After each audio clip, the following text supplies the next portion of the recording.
Well, good morning once again, everybody. Jeff Slikey here, and I am happy to have, as we continue on through the session, not much longer actually, if we're looking at the calendar, State Senator Drew MacEwen. Drew, how you doing?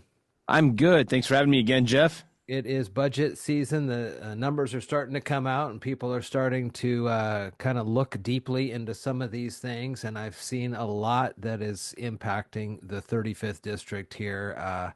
We could go in any sort of direction, but kind of something first here as I start looking at the weather forecast. Things are getting nicer and nicer. One of the things I'm seeing that could be on the chopping block are cuts to wildfire prevention. And this has been an issue that has just gotten worse and worse over these last couple of years. In the 35th, especially, we've seen some big fires. And I've talked with your counterpart in the House, Dan Griffey, former firefighter, about the benefits of the prevention for these types of things. What can you tell me about this one?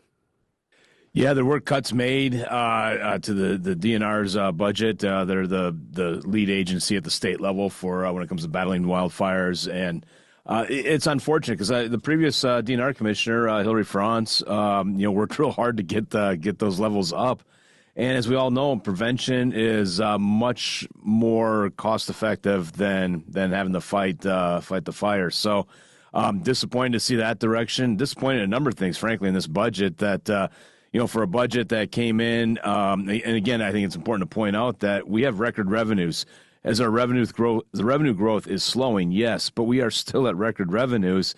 But what's at issue here is the overspending that's occurred. And so, do cuts have to happen in the budget? Yes, but the cuts they're making are so wrong. Whether it's the firefighting or cutting funding to low propensity achieving schools that primarily service Native Americans, Hispanics, and then to justify that all by doubling your spending, growing that budget deficit and enacting $21 billion in new taxes. I mean, all the way around, this is just the wrong direction. Even the Seattle Times, called this out in their editorial last week and said they summed it up by saying all the wrong moves. And nothing could be further from reality on that. That's this budget that was passed by the Senate Democrats this past Saturday is draconian to the residents of the state. And we offered a solution. We rolled ours out a week and a half ago. That we showed there's a path to be able to do this without draconian cuts and without having to raise taxes. And it's just unfortunate that they've chosen a path that the governor said from the beginning that these choices that they're making, he would veto. That includes funding for law enforcement. He also was adamant that a wealth tax is not sustainable and will hurt the growth of this state.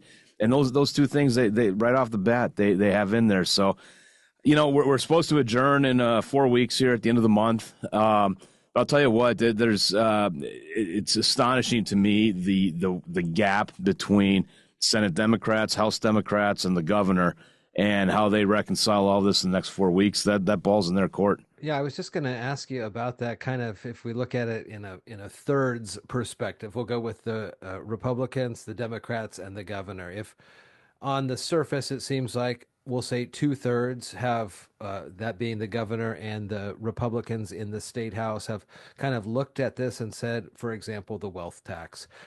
If this isn't going to work, is he going to, do you believe, strike those down? Is he going to use his veto pen to go back to his caucus, if you will, and say, listen, I said from the beginning, this is not going to work. While you may not agree with everything that the Republicans have put forth, they have some ideas to work on this. Let's get, do we have to start over? Let's get a little bit going in here. Were any of the suggestions that you and your colleagues put forth adopted in any aspect on any of these budgets? No, unfortunately not. None of them were. And as to whether the governor will veto, I mean, that's what he pledged. This will be a defining moment for his administration, and if he holds to his word on those things. And look, I get, it's easy. The Senate Democrats are running around saying, oh, the wealth tax, they got to pay their fair share. They're putting that out there so everybody sees that. But what they fail to also tell you is that your local property taxes can triple under their tax proposals. They've increased the fishing and hunting licensing fees They've increased the cost of the Discovery Pass. There, that the tripling of the property tax itself, had that been enacted 10 years ago, just to take some historical perspective on that, today your property taxes would be 60% higher. These are the things that people need to be paying attention to. I don't think the wealth tax is going to apply to anybody in Mason County or in the 35th, to my knowledge.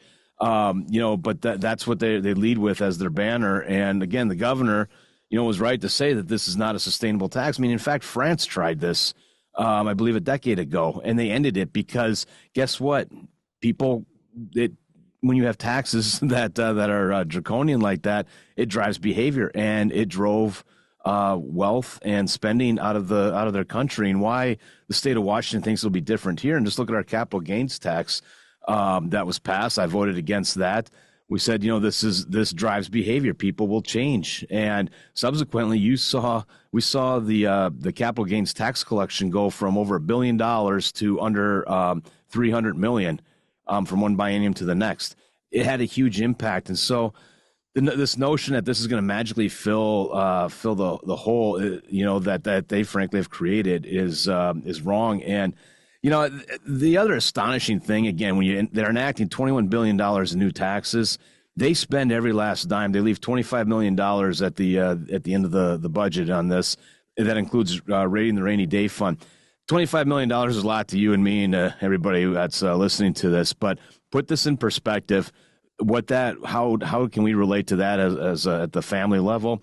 The median family income in the state of Washington is around 77,000. Mason County, we're under that. We're around 58,000.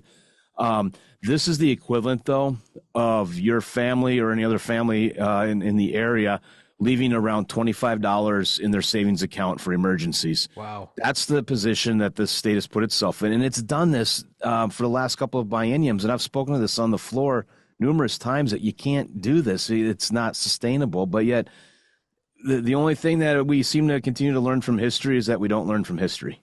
Are these the types of budget lines that people talk about? Well, if we don't spend all of it now, this session, next session, they'll say, well, you made good with that less amount, so we're going to lower it. And so they're just trying to keep pushing that forward. Is that how that works? Well, I think we have a structural issue in how we budget in this state, and I firmly believe we need to go to zero-based budgeting. And what you're referring to is the issue that a lot of levels of government face is that, well, I had X amount last year, I have to have that plus this year. That's the wrong way to budget, and you need to be able to justify every penny from the beginning, and the zero-based budget approach does that. And this is an issue at the federal government as well. I think that's an irresponsible way to budget. I'd love to have that conversation that let's justify every expenditure. And there's people that have been digging into our state operating budgets and starting to find their own things that are just astonishing. It blows the mind. I mean, there's a cut in this budget for $340 million to local hospitals in a time when healthcare continues to be expensive. Mm-hmm. State employees, the other side is saying, oh, well, we accept their collective bargaining agreement.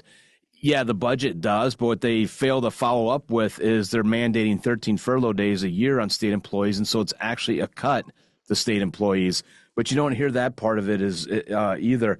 And our state treasurer even spoke out against this budget, and with the rate on the rainy day fund and an increase in taxes that are not a sustainable path, that this puts our AAA bond rating in jeopardy, and we use bonds for funding transportation and other capital projects throughout the state. And so if we lose that AAA rating, that drives the interest rate up on bonds, which ends up costing us more all the way around.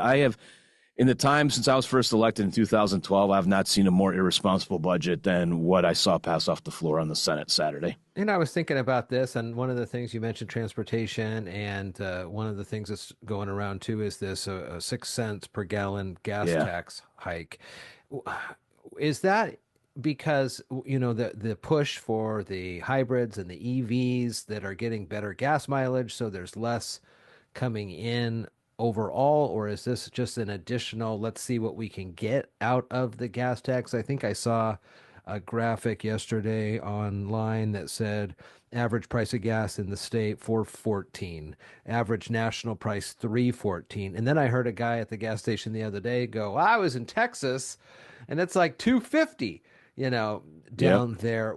I just don't, I still don't quite understand where the additional taxes in the state budgeting goes to when, for example, I was just driving over Highway 12 the other day, heading up to White Pass, and there are portions of that road which is a major thoroughfare for truck Right. traffic, and it's you're bumping along on some of these aspects. So where does that money go back in? What does that fund, I guess? Yeah. So in the transportation budget that also was passed off of the Senate floor on Saturday, there's a six cent per gallon increase per gallon. But here's the kicker: it also has an inflation factor added to it, and so the legislature never has to vote on it again. It'll automatically increase. I believe it's 3% every year.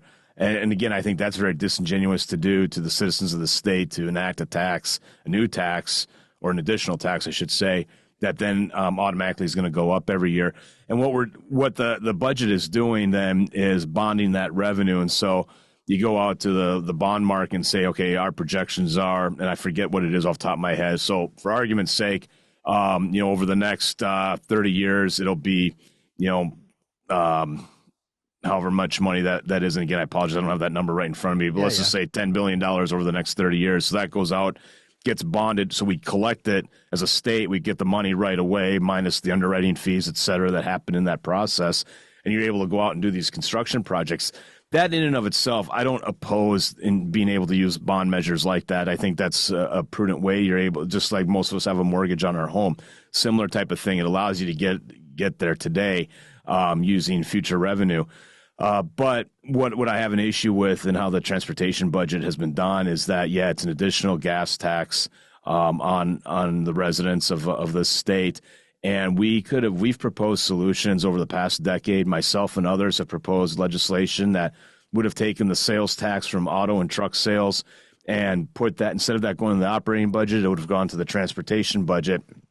And had we done, and you do it incrementally because it is a hit to the operating budget, but if you did it incrementally over a decade, the economic growth of the state would absorb that in the operating budget over time. And had we done that 10 years ago, we'd be having $1.8 billion for road and safety maintenance on a regular biennium basis.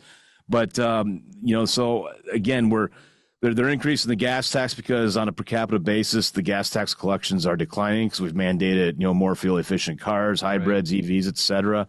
And so, again, tax drives behavior. So increasing the tax because the revenue is going down on it. What do you think is going to happen as we continue to go forward? And whatever technology there is, I would argue in the next 20, 30 years, it's going to be significantly different than what we're doing today. And I think there was just a better way to do this. But having said that, the transportation budget is much more of a bipartisan approach. And I'm grateful that we were able to work on things, including making sure the Belfair bypass stays funded, improvements at Wallace Neyland in Shelton. So there's some good things in there. I just believe there's a better way we could have paid for them. Sure. One of the other things that folks enjoy in Mason County is across the country, Second Amendment right to bear arms. The state permit process to purchase firearms is advancing through your chamber there. Is there any slowdown on that? Is that just an additional? What's the reasoning you're hearing for that proposal? Yeah, the legislature here has over the past 6-7 years been very aggressive in infringing on Second Amendment rights, and also in our state constitution, Article 1, Section 24, which is even more specific when it comes to firearm rights.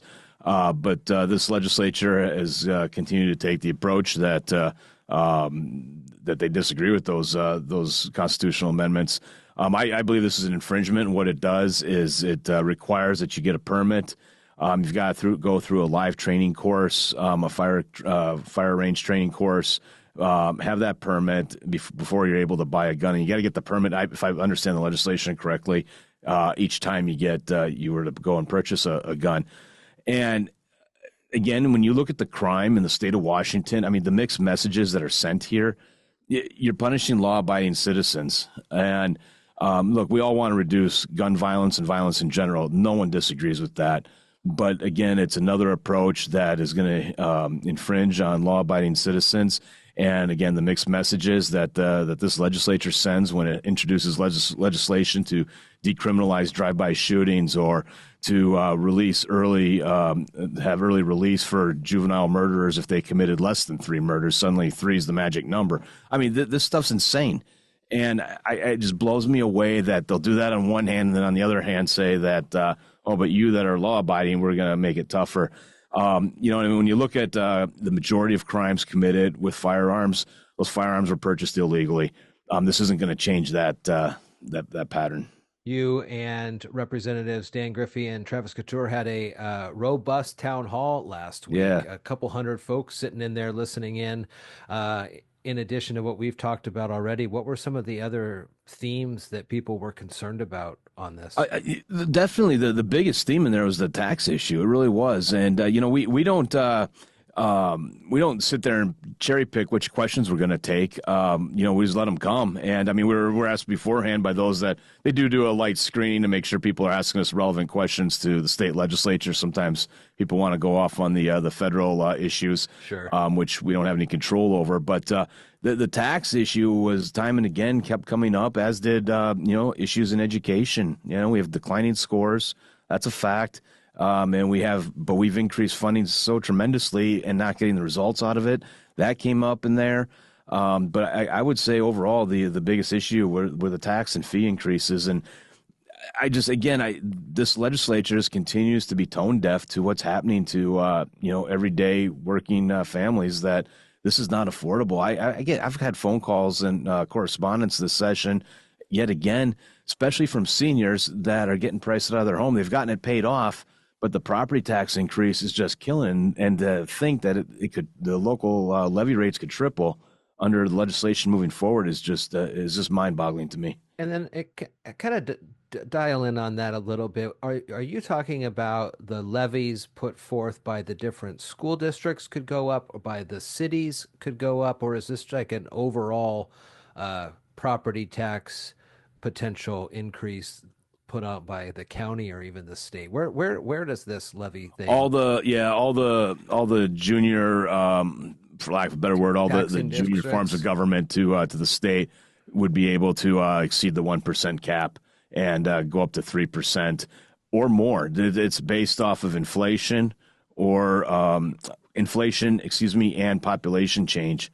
So it's the higher of 3% or that. So that's what's really scary. Okay. And again, I've said time and again, it should, if you're an elected official and you're dealing with budgets, it is the people's money. It's not yours. It's not the government's money. It is the people's money, and it should be darn hard to do those budgets. And the notion that we'll just make it easy to raise taxes and not even have to ask the people, to me, just flies in the face of what our state was built around for over a century. And we're just going to disregard that and say, go at it, any unit of government, and don't worry about what the people think. Well, guess what? The people will speak, and it's going to be with their feet, unfortunately. One final thing when it comes to education, you mentioned that there's not a lot of opportunity to dig into the federal side of things, but we're hearing about some potential federal cuts in education. And I do know, and I've seen some different graphs about the counties. Mason gets some of its money, perhaps more than other counties in the state federally, for some of the lower opportunity folks that you mentioned earlier, in some of the neighboring counties too get a higher percentage of federal funds when it comes to Native or Hispanic members in their districts. And then you said earlier in the conversation about some cuts that would be potentially coming on the state side of the budget. Right. How is that all going to play out, do you think? Are there going to, because these districts, some folks might say their budgets have swelled over time. There are the needs of these individuals that need them. Yeah.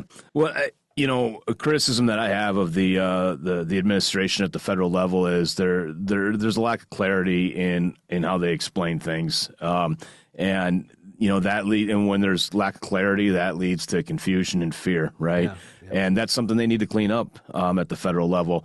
But having said that, the way I understand the way they're looking at it, which no one seems to be talking about, is that, okay, if you get rid of the bureaucracy and you can more efficiently then send funds to the states to distribute as they see fit for various school districts, you would actually see a net increase. Now, are they going to be able to implement that?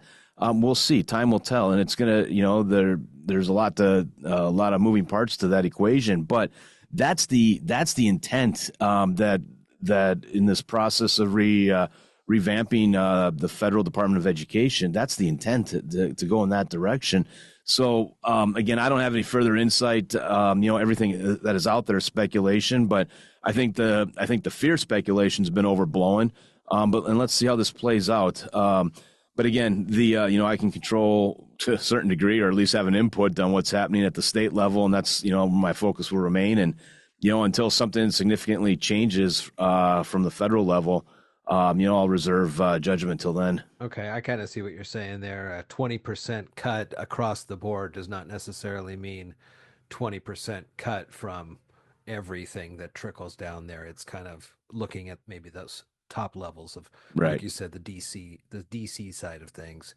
Well, very good. And we've got a few weeks left, as you mentioned, 4 weeks here. So we'll see what happens when the governor gets a little better clarity on those budgets that are coming through, whether or not they line up with what he said at the beginning of his term here, his first term, Yep. starting things off, and more input by Senate Republicans like yourself and the House Republicans, Dan Griffey and Travis Couture, who I'll talk with later this week. So, Drew, I really appreciate the time, and we'll talk again soon as we get closer.